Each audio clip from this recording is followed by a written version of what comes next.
Hi, welcome to Sean's Kitchen. For today's recipe, here I'm going to take a pan and add half a cup of Suji rava to it. Along with that, here I'm going to add 1/4 cup of ghee to it. After adding the ghee, I'm then going to stir this and mix this really well. After mixing this well, I'm then going to roast this until this turns golden brown, which should take about 9 to 10 minutes. Meanwhile, while the suji is getting roasted, I'm then going to take a pan and add 1/4 cup of water to it and let this boil 4 to 5 minutes.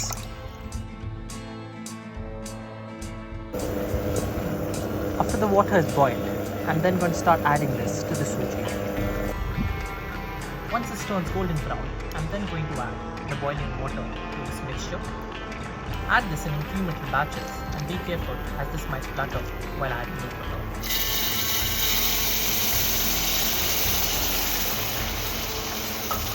After adding the water, I'm then going to mix this really well.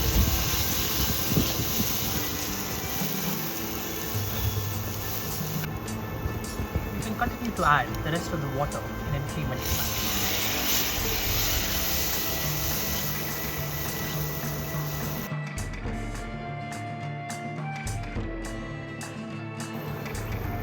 After mixing this really well, I'm then going to add half a cup of sugar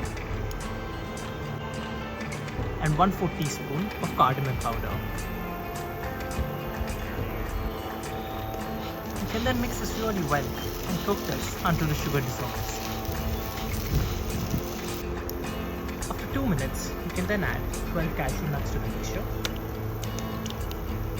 After adding the cashew nuts, you can then mix this thoroughly and let this cook for another 3 minutes on medium flame. And after 3 minutes, the Suji Halwa is now ready to be served.